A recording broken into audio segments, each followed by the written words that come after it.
important. Tu sais, lorsque tu deviens une nouvelle créature, lorsque tu nais de nouveau, lorsque tu deviens quelqu'un qui a ce qu'on appelle le pouvoir, lorsque tu deviens quelqu'un qui a ce qu'on appelle l'autorité, il y aura autour de toi 4 types de personnes.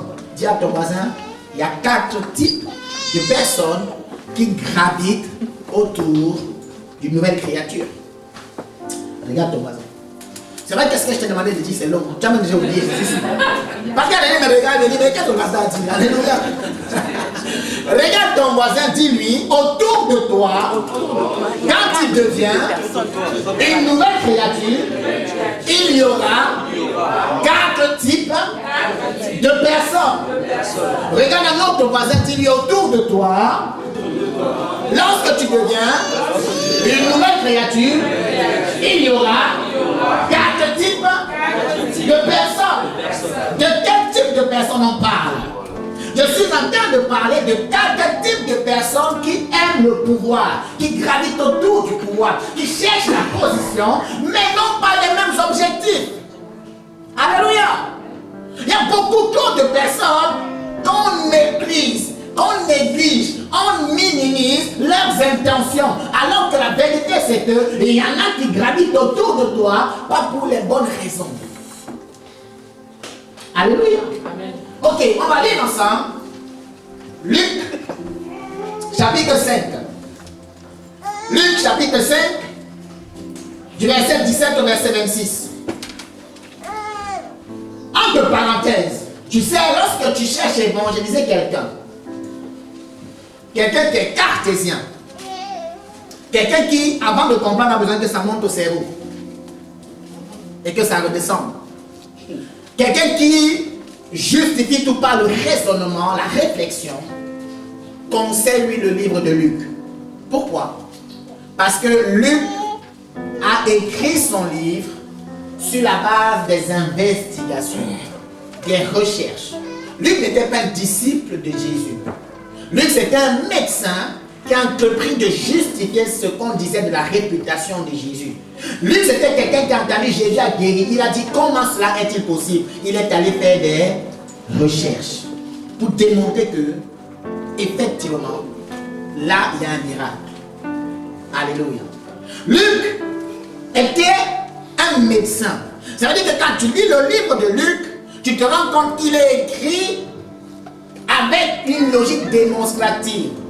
Voilà pourquoi lorsque Jésus guérit, la plupart des textes où Jésus a guéri dans le livre de Luc, tu vas te rendre compte qu'il va parler souvent des symptômes de la maladie. Parce que c'était un médecin.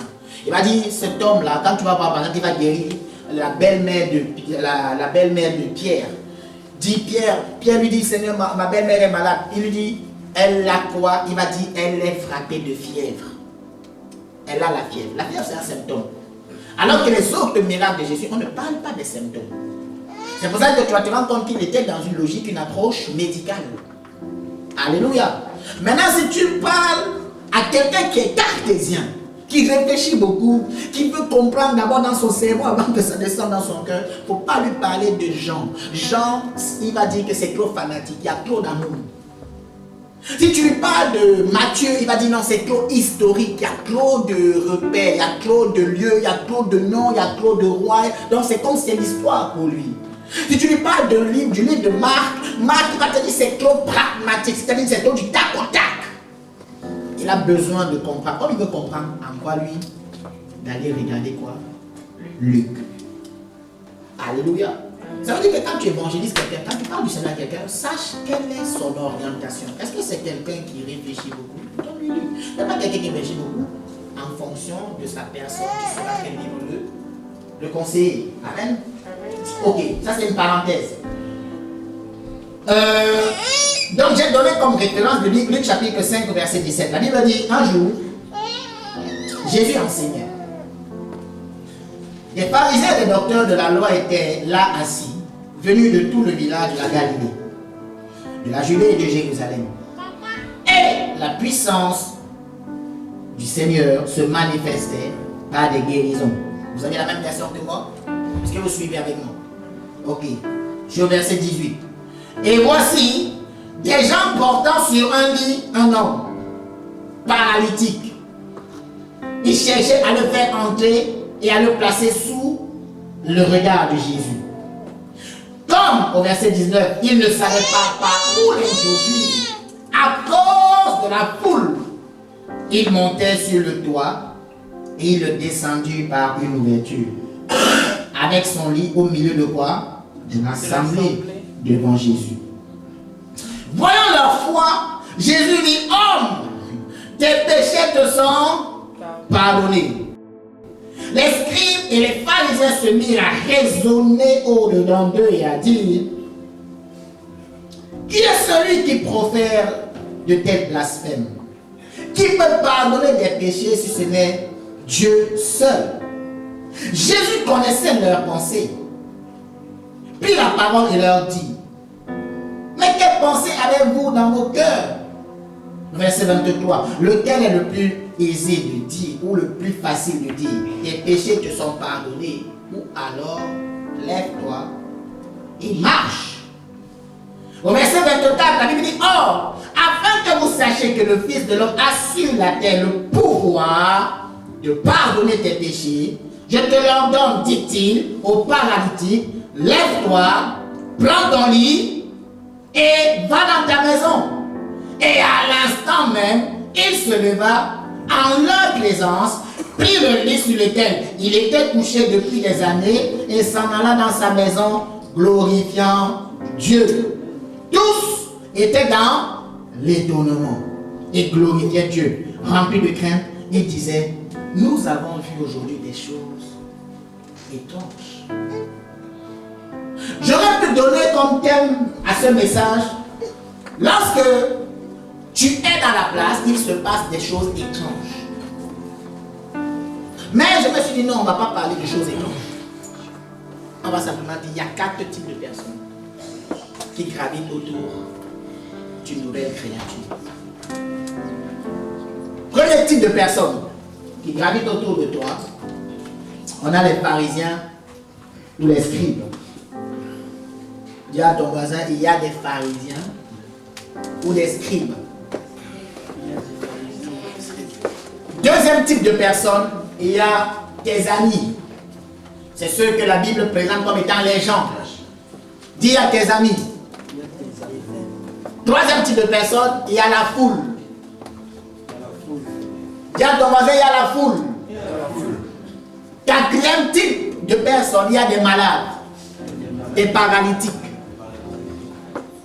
Et chacune de ces 4 personnes, en réalité, représente une mentalité. Alléluia. Représente une façon de voir, représente une façon de penser, représente une façon de réfléchir, représente une façon d'aborder les choses.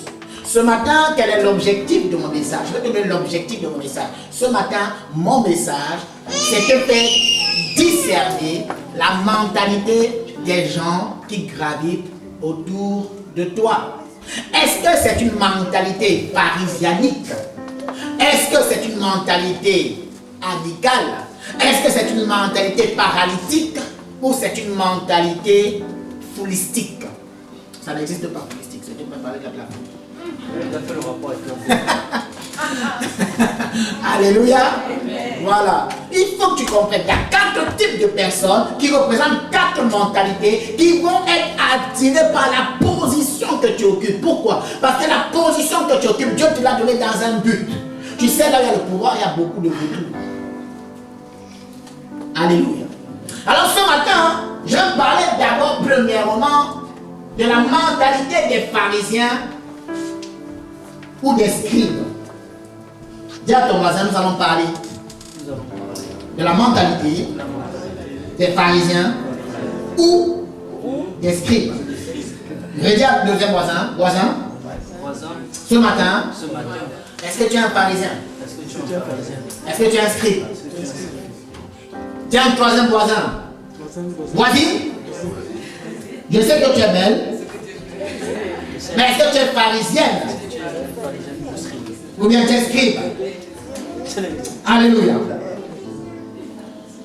En réalité, lorsque tu lis la Bible et lorsque tu regardes la parole de Dieu, lorsque tu t'intéresses un peu à la vie de Jésus, tu tu te rends compte qu'à chaque fois que Jésus se déplaçait, à chaque fois que Jésus était en mouvement, à chaque fois que Jésus allait à gauche, à droite, devant, derrière, à chaque fois qu'il allait à une maison, il y avait toujours autour de lui des pharisiens. Il y avait toujours autour de lui des scribes. Il y avait toujours autour de lui ces hommes et ces femmes qui représentent un type de mentalité qu'on ne doit pas voir dans la vie d'un enfant de Dieu. Mais quelle était leur mentalité?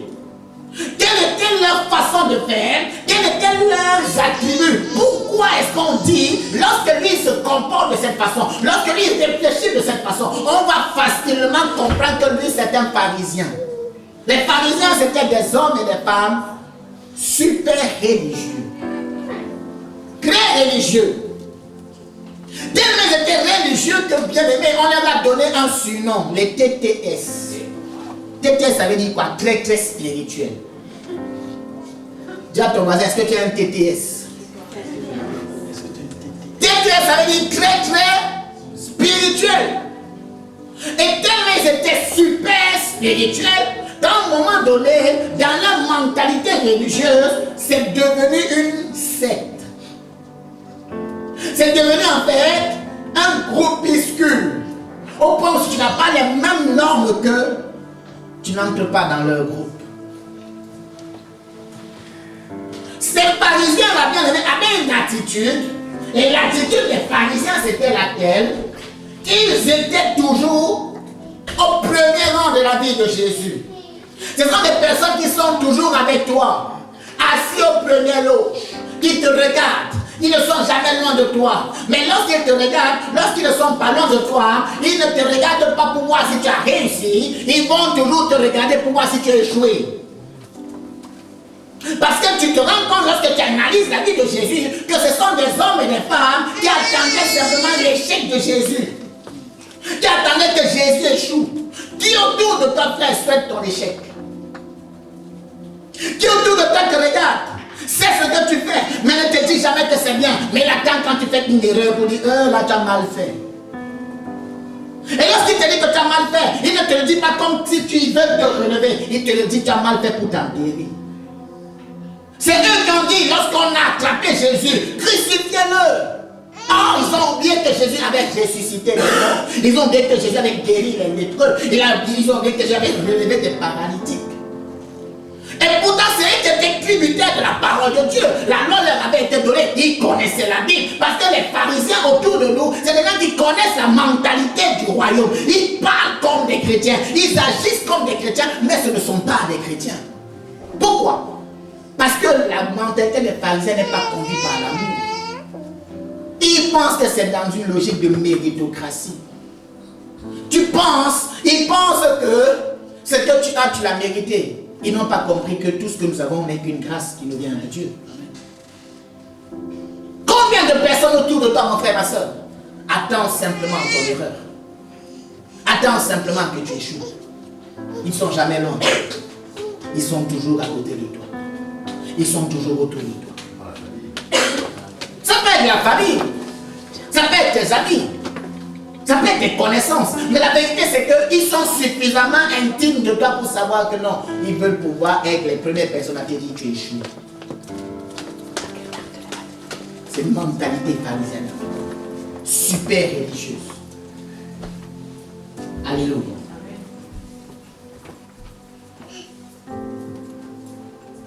Les pharisiens, c'était des personnes qui ont des problèmes avec Jésus. Tout comme ce sont ces personnes autour de nous qui ont des problèmes avec ta foi. Pourquoi? Parce que les pharisiens avaient une façon de comprendre la parole de Dieu qui était complètement à l'opposé de la façon dont Jésus comprenait la parole. Jésus venait en fait et ils avaient l'impression que la présence de Jésus seul, bien aimé, était une accusation contre eux. Pourquoi? Parce que Jésus faisait ce que eux ils étaient censés faire, mais ne le faisaient pas. Mais lorsqu'ils ne le faisaient pas, ce n'est pas qu'ils ne pouvaient pas le faire, mais ce qu'ils avaient fait le choix de ne faire du bien qu'à ceux qui leur veulent du bien. Alors que Jésus va dire, fais du bien à même à ceux qui te veulent du mal.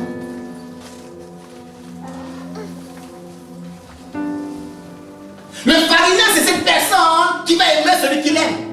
Mais Jésus va dire, mais quel mérite as-tu d'aimer seulement celui qui t'aime? Tu ne fais aucun effort. Mais tu es capable d'aimer celui qui te déteste. Et tu sais qu'il te déteste. Tu sais qu'il te veut du mal. Mais je dis, n'ai aucune racine d'amertume contre lui dans ton cœur. Parce que le pharisien, lui, mon frère, ma soeur, il veut toujours être avec ceux avec qui il s'entend. Et regarde comment ça se passe autour de toi. Dès qu'on nous met dans un groupe, tout de suite, on va par affinité vers ceux avec qui on s'entend. Et ceux à qui on ne parle pas beaucoup, on fait même comme s'ils n'existent pas. Ça, c'est la mentalité de pharisien. On ne doit pas trouver cette mentalité à l'église. À l'église, on est une famille. À l'église, on doit parler à tout le monde. À l'église, on doit aller avec tout le monde. Le pharisien ne connaît pas le prénom de tout le monde. Il ne connaît pas le prénom de ceux qui sont à côté de lui.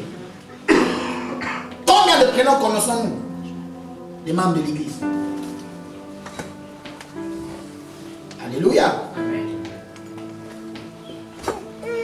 Tu me souvent dit ça, parfois tu es dans le train, tu croises quelqu'un, tu fais comme si tu ne l'as pas vu, tu l'as vu. Non, on est dans la mentalité pharisienne, tu fais comme si tu ne l'as pas vu. Pourquoi? Parce que tu dis non, c'est pas avec lui que j'ai le plus d'affinité. Pharisiens, nous sommes des pharisiens. Quand on se comporte de cette façon. Tu fais comme si tu ne l'as pas vu. Tu l'as bien vu. Dis à ton voisin, tu m'avais vu. Tu m'avais vu, tu m'as vu. Dis le 2 juillet, tu m'avais vu à 14h. Oui, parce que tu te rappelles la date. Le 2 juillet, tu m'avais dit, dis-lui. À 14h02.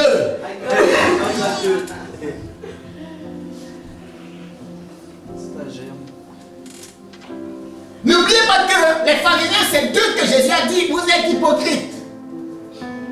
Les pharisiens, c'est d'eux que Jésus avait dit, en fait, vous êtes des hypocrites. Mais je me dis, Dieu t'a ici, il n'y a pas d'hypocrites. Ils sont de l'autre côté.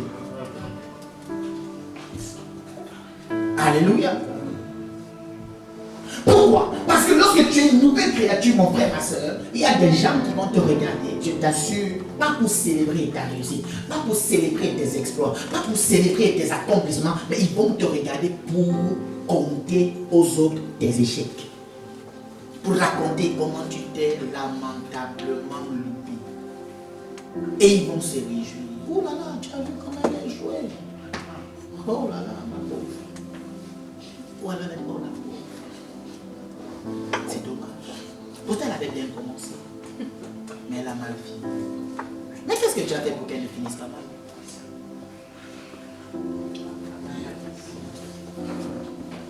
Alléluia.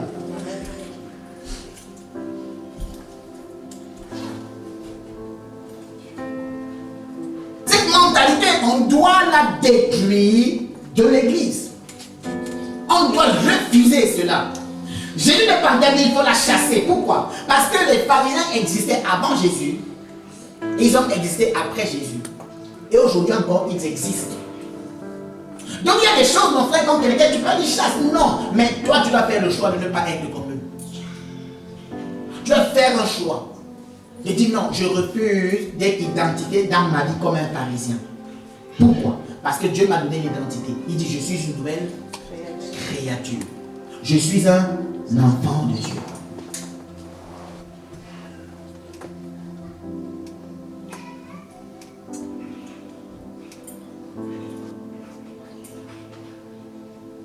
Ces pharisiens, ce sont des personnes qui viennent à l'église ou qui viennent dans ta vie, qui savent qu'ils sont là, mais qu'ils partiront sans avoir reçu de toi.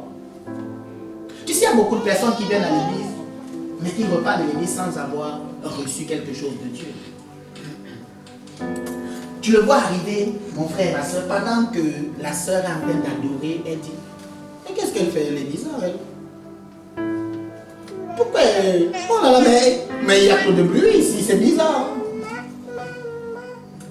Mais lui, il chante bizarrement, lui, on a une voix un peu bizarre, lui. Oh là là, tu as vu son chapeau, comme elle est habillée, cette dame, mais c'est bizarre. Oh là là, tu as vu comme il rigole, lui. Oh là là, il baille, tu l'as vu bailler.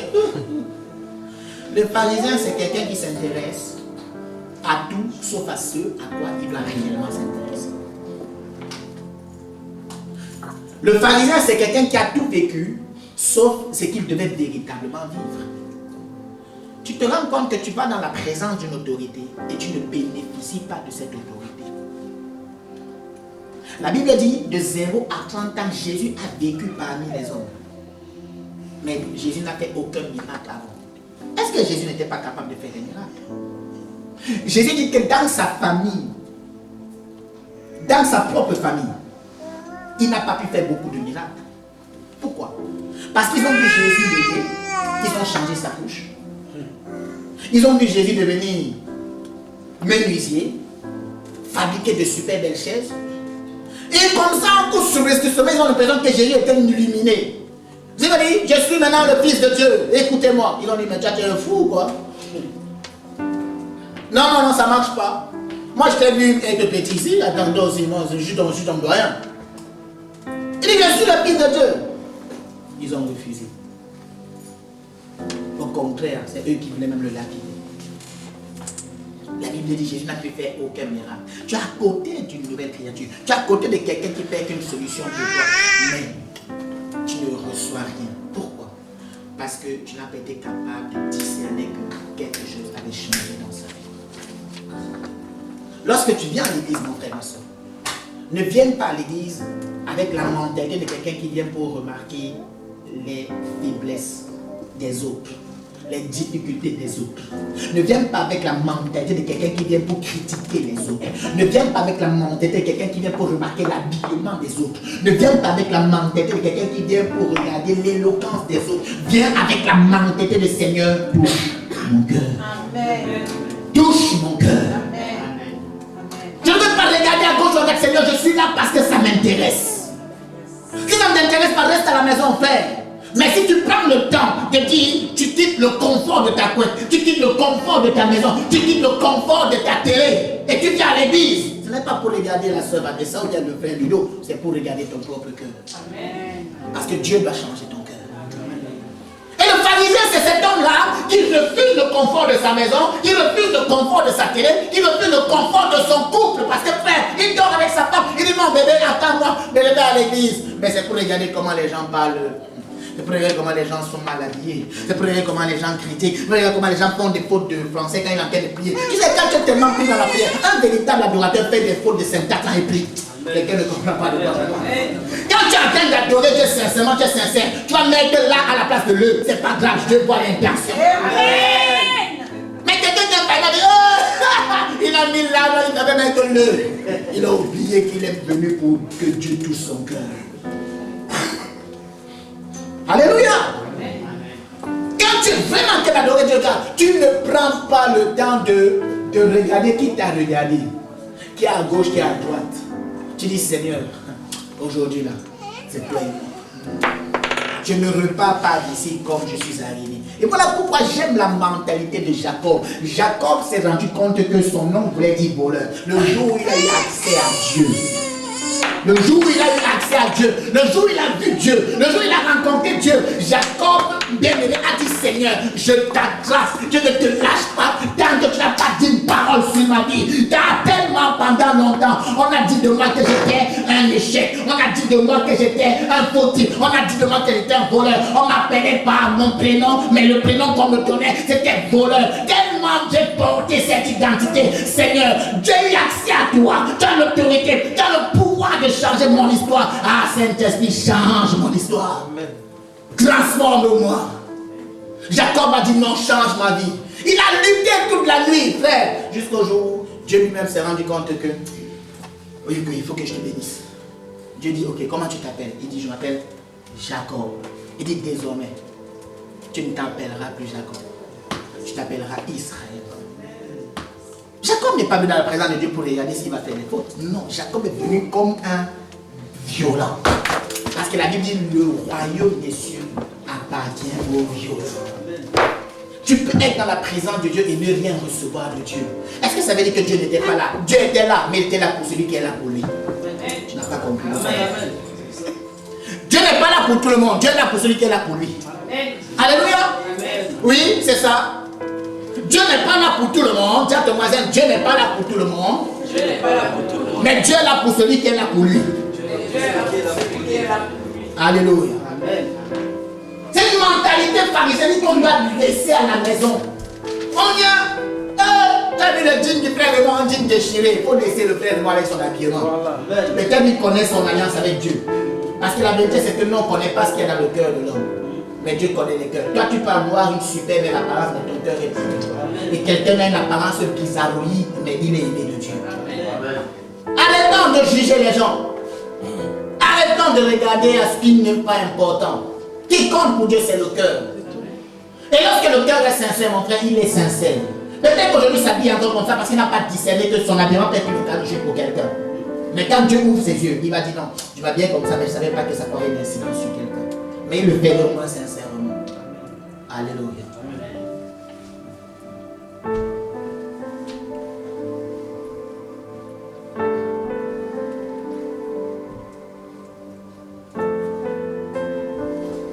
Le pharisien, c'est quelqu'un qui vient.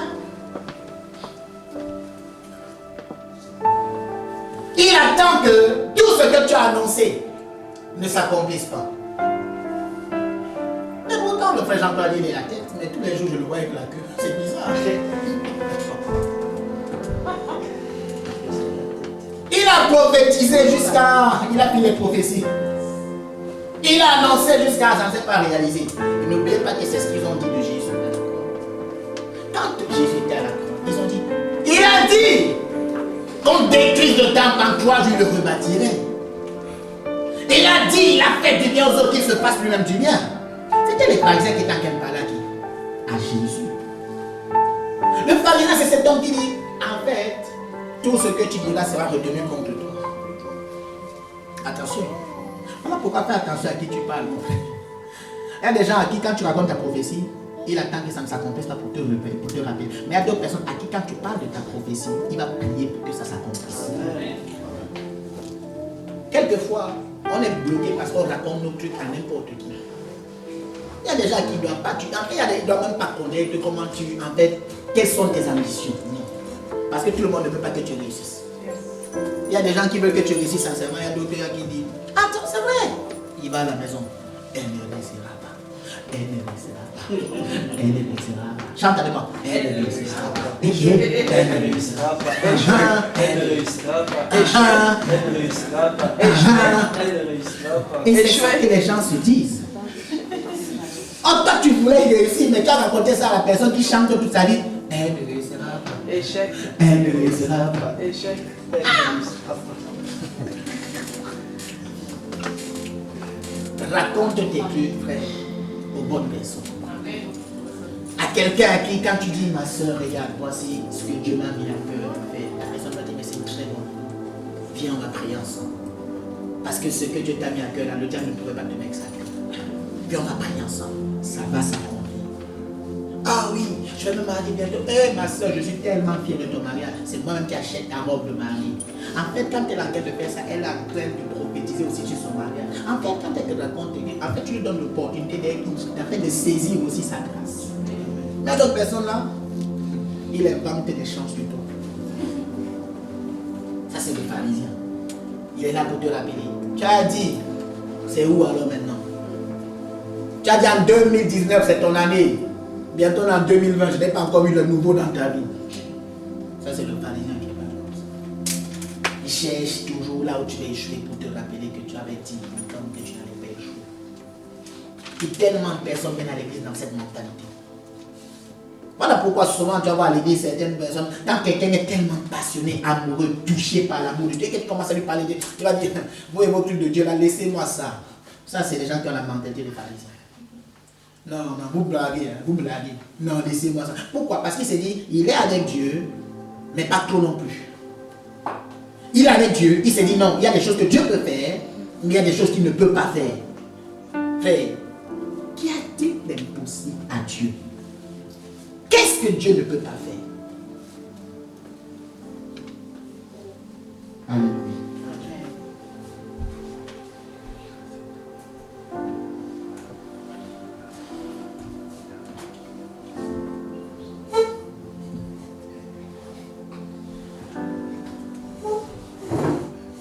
C'est à cause des pharisiens, mon frère, ma soeur, tu peux être dans la présence du Sauveur et ne pas être sauvé. À cause des pharisiens. Tu veux aller en profondeur, mais c'est lui qui va te décourager. Je connais des gens, mon frère, ma soeur, chrétiens depuis 1920. C'est-à-dire une carrière dans la chrétienté. Ils sont ministrables au carré. Quand ils voient un jeune, bouillant, réveillé, assoiffé, pourquoi? Parce que souvent, hein, ceux qui sont très dynamiques au Seigneur, c'est les nouveaux convertis. Il a tellement faim que parfois ça met mal à l'aise les anciens. Ils sont tombés dans un système de routine, de religion. Et tu vois le jeune dynamique, il va évangéliser, il parle de Jésus tout le temps. Il dit mon frère, laisse ça, ça va finir, ça va s'arrêter. C'est vrai de quoi? Non, mon gars, on est passé par là. Non, pourquoi tu dis on est passé par là? En fait, tu dois toujours être là. Pourquoi tu me dis on est passé par là? Pourquoi? Parce que la Bible me dit mon Jésus est le même hier, il est le même aujourd'hui, le même demain. Je l'ai dit, je suis passé par là. Je dis, je suis là dans le passé, je suis là dans le présent et je serai là dans ton futur. Mais tu vois quelqu'un, tellement il a maintenant, il s'est embourgeoisé spirituellement, il a un gros ventre, fatigué. 1920 d'années de conversion, mais tu ne vois pas les fruits dans sa vie. Et quand une jeune vient à l'église, elle est passionnée, amoureuse de Dieu, c'est lui qui va chercher à la décourager. Ma soeur, non, il faut laisser ça. Il faut laisser ça. La sœur va dire, je veux prier. Mais tu pries trop, c'est le temps, laisse ça. La sœur va lire la parole, elle ne comprend pas. En fait, tu n'es pas capable de lui expliquer. Tu dis, laisse, le pasteur va t'en parler. Parce que tu n'as pas fait ce qu'il fallait. Pour comprendre cette parole, pour expliquer ça à quelqu'un. Tu sais, frère, dès que tu connais le Seigneur avant quelqu'un, tu as une responsabilité par rapport à ceux qui vont venir après toi. Si tu as la possibilité de rencontrer Dieu avant quelqu'un, tu as la responsabilité de la qualité de la vie chrétienne de cette personne-là. Parce qu'elle te posera des questions. Jean-Claude, comment Dieu, qu'est-ce que ça veut dire la nouvelle naissance? Tu dois pouvoir être capable de lui expliquer.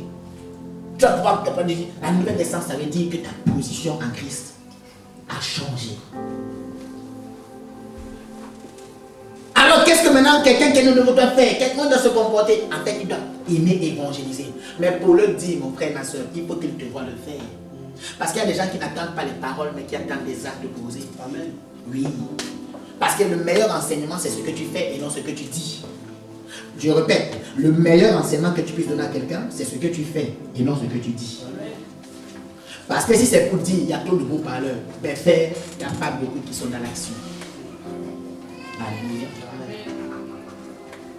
Je suis en train de parler des gens qui gravitent autour des nouvelles créatures, avec une certaine mentalité. Je suis en train de parler de ce qu'on appelle la mentalité pharisianique, des pharisiens ou des scribes. Un pharisien ou un scribe, c'est quelqu'un qui connaît Dieu, c'est quelqu'un qui a entendu parler de Dieu, c'est quelqu'un qui a vu comment Dieu agit, mais lorsqu'il est dans la présence de Dieu, il attend de remarquer ce que les autres banalisent. Il attend de remarquer les faiblesses là où les autres remarquent la force. Il attend de remarquer les bizarreries là où les autres disent, mon frère, ce qui m'intéresse, c'est la présence de Dieu. C'est la seule chose qui m'intéresse. Alors j'ai une question qui me vient au cœur. Quand on vient à l'église, quand on rentre dans la vie d'un homme de Dieu, quand on rentre dans la vie d'une nouvelle créature, quelle est l'attitude que nous avons? Est-ce que nous donnons la possibilité à cette personne d'être la source de notre grâce, de notre bénédiction? Ou alors, on donne la possibilité à cette personne-là de ne pas nous bénir? C'est une véritable question. J'ai toujours compris une chose en lisant la parole de Dieu. Le paradis n'a pas été inauguré, mon frère, ma soeur, par les pharisiens, par ceux qui avaient la mentalité de religion, c'est-à-dire les religieuses. Le paradis n'a pas été inauguré par eux, non. Le paradis a été inauguré par ceux qui reconnaissaient leurs conditions. Le paradis a été inauguré par des brigands. Le paradis a été inauguré par un voleur crucifié à la croix avec Jésus, qui se tenait à sa droite. Il a dit, Seigneur, toute ma vie, je me suis mal comporté. Toute ma vie, j'ai mal agi. Et c'est même un honneur pour moi d'être crucifié à côté de toi. Mais la vérité, c'est que tu ne mérites pas ce qui t'arrive. Je t'en prie, pardonne-moi. Et promets-moi d'être avec toi dans ton royaume. Jésus a dit quoi? À l'instant même, tu seras avec moi. Mais il n'a pas dit ça à un pharisien. Le pharisien, lui, c'est quelqu'un qui prie, Seigneur, je ne suis pas un pécheur. Je ne suis pas un voleur comme cet homme-là qui a volé toute sa vie. Moi, au moins, j'ai fait ma dîme tous les jours. Moi, au moins, j'ai donné. Moi, au moins, j'ai fait. Non, Jésus dit, non.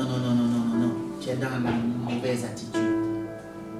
Le pharisien s'est rendu compte, en tout cas, ce jeune-là, brigand, s'est rendu compte qu'il était dans la présence d'une créature supérieure au diable, dans la présence d'une nouvelle créature. Et la Bible dit, Jésus a eu le pouvoir de pardonner. Tout comme toi aussi, tu as le pouvoir de pardonner. Toi aussi, tu as le pouvoir de pardonner. Le problème, c'est que quelquefois, tu ne veux pas te pardonner ce que Dieu t'a déjà pardonné. C'est ça le problème. Quelquefois tu pries, mais tu as toujours cette culpabilité qui vient de là, toi te disant, mais non, tu n'es pas. Non. Dieu te dit, de quoi est-ce que tu es en train de me parler? Tu lui rappelles des choses que tu as fait quand tu étais encore au cours préparatoire. Dieu lui dit, non, mais je ne me rappelle pas de ton cours préparatoire, parce qu'au cours préparatoire, c'était ton passé, c'était ton ancienneté. Aujourd'hui, moi, je fais de toi une nouvelle créature. De quoi tu me parles? De quoi es-tu en train de me parler? Non. Le pharisien, c'est cette personne-là, mon frère, ma soeur, qui va te rappeler en permanence tes échecs, ton passé. Et Jésus prend le temps de te dire à toi ce matin, mais de quoi est-ce que tu me parles? Voilà pourquoi beaucoup sont dans sa présence mais ne sont pas bénis. Et ils disent que Dieu ne bénit pas. Ce n'est pas que Dieu ne bénit pas, mais c'est qu'on n'est pas venu en s'attendant à Dieu. On n'est pas venu en imaginant que Dieu peut nous garder. On n'est pas venu en imaginant que Dieu peut nous protéger. On n'est pas venu en s'imaginant que Dieu peut faire la différence. On est venu en imaginant que ça, aujourd'hui, je vais voir si le frère Ludovic va danser. Qu'est-ce que ça te fait que le frère Ludovic danse ou pas? Est-ce que c'est le plus important qu'il danse? Peut-être que quand tu as en train de te focaliser sur le fait qu'il danse, peut-être Dieu voulait te diriger un jour, mais tu étais discret. Alléluia. Parce qu'au final, tu as l'impression que c'est un jeu. Oui, parce que le problème, c'est que quand tu le fais danser, tu rigoles encore de sa danse. Vrai ou faux? Dis la vérité, on se connaît. Voilà. Ah, dis danse. Alléluia. On doit être sincère, mon frère, ma soeur. On ne doit pas être dans une mentalité pharisienne. On ne doit pas être dans une mentalité d'être qui fait en sorte que les gens ne soient pas au bénéfice de la nouvelle créature que tu es. Alors, est-ce que c'est de toi que je suis en train de parler? Ou je suis en train de parler de ton voisin? Ou je suis en train de parler de ta voisine? Ou je suis en train de parler de quelqu'un qui se trouve à l'extérieur? Sommes-nous des pharisiens? Des super spirituels? Des très très spirituels?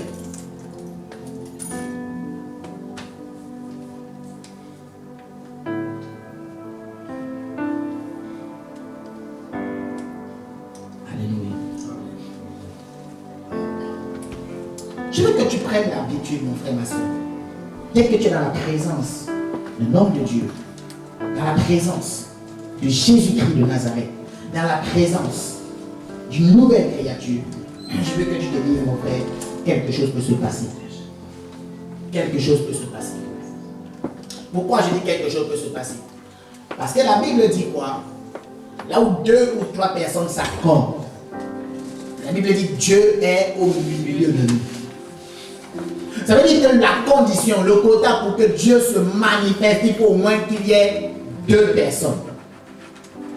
Mais si tu viens alors que tu n'es pas là, parce que tu peux être présent physiquement, mais ton cœur n'est pas là, tu ne permets pas à ce que Dieu se manifeste. Et tu auras l'impression que Dieu n'est pas là, alors que tu sais très bien que Dieu ne ment pas. Sa parole est la vérité. Lorsqu'il dit, là où 2 ou 3 s'accordent, ça veut dire quoi? Là où 2 ou 3 ont la même mentalité que moi. Là où 2 ou 3 ont la même vision. Là où 2 ou 3 sont motivés. Là où 2 ou 3 me cherchent sincèrement. Je t'assure, quelque chose peut changer. N'attends pas qu'on soit 1 million pour commencer à dire que je m'attends à Dieu. Je veux pouvoir en fait t'encourager en fait. Lorsque tu viens à l'église, ne viens pas en te disant j'ai oublié de quoi on a parlé à l'église aujourd'hui. Ne viens pas en te disant mais de quoi on a parlé. Car quand la modératrice ou le modérateur était en train d'officier, qu'est-ce qu'elle a dit? Quel est le texte qu'elle a lu? Viens en te disant, il faut que je retienne quelque chose. Il faut que quelque chose tombe dans mon cœur. Il faut que tu t'attendes à Dieu. Il faut que tu sois motivé parce que tu veux vivre le royaume des cieux. Il faut que tu sois motivé parce que tu veux que ta vie change, mon frère, ma soeur. Il faut que tu sois motivé parce que tu veux que Dieu impacte ta vie. Il faut qu'il la touche. Tu ne peux pas être dans sa présence et rester le même. Non, c'est pas possible. La Bible dit, quiconque tourne les regards vers lui n'est pas couvert de honte. Au contraire, son visage est rayonnant de gloire. Quiconque tourne les visages, si tu as pris le temps de tourner les yeux vers lui, je t'assure, il est impossible que tu sois dans la honte. Mais pour ça, il faut que tu viennes à l'église en te disant, je me lève et je m'en vais. C'est-à-dire, je m'en vais à l'église. Et quand je vais à l'église, oh, je m'attends à toi, Seigneur. Je m'attends à toi. Je ne sais pas pour mon voisin. Mais moi, en tout cas, en ce qui me concerne, moi, je m'attends à toi. Je m'attends à toi. Dis quelque chose. Mais c'est ce que le centenier s'est rendu compte. Regarde le centenier. La Bible dit que c'était un centenier, c'était un Romain, un soldat. Il a dit à Jésus, non, tu n'es même pas digne de venir chez moi, mais dis seulement un mot et ma vie change. Et il y a cette femme qui était atteinte du perte de sang pendant 12 ans. La Bible dit qu'il y avait une foule. Je parlerai de la foule la semaine prochaine. Je parlerai des autres groupes. Mais tu te rends compte que la personne s'est rendue compte que la foule là voulait empêcher que cette dame ait accès à son miracle. Elle a dit, ok, comme il y a tellement d'obstacles, moi je n'ai pas besoin même de le voir de face, de me mettre dos à lui. Je te dis, il est Jésus dans son dos. Je veux seulement toucher le pan de sa robe. Quelque chose va se passer. La dame, elle a eu suffisamment la voix pour dire, je n'ai même pas besoin qui me parle, j'ai besoin de le toucher et quelque chose va changer. Est-ce que quand tu viens dans la présence de Dieu, tu fais partie de ceux qui cherchent à le toucher? Est-ce que tu fais partie de ceux qui veulent le toucher ou tu veux simplement être parmi ceux qui sont touchés par les hommes? La véritable question. Elle a dit, je peux, si seulement je puis toucher le pan de sa robe. Elle est venue à l'église dans cette mentalité. Voilà pourquoi il y a une différence entre ceux qui accélèrent avec Dieu et ceux qui sont lourds dans la présence de Dieu. Parce que quand ils viennent à l'église, ils ne viennent pas pour être bouleversés par l'amour de Dieu. Ils viennent simplement pour se dire, ah, on a passé un bon moment. C'est pas assez de s'imaginer qu'on a passé un bon moment. Dieu ne veut pas juste que tu dis, on a passé un bon moment. Dieu veut que ta vie change. Dieu veut impacter ta vie. Dieu veut transformer ta mentalité.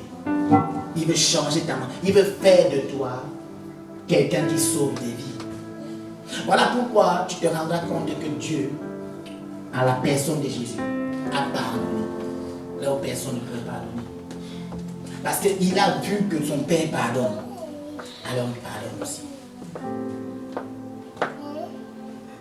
Alors sommes-nous des pharisiens?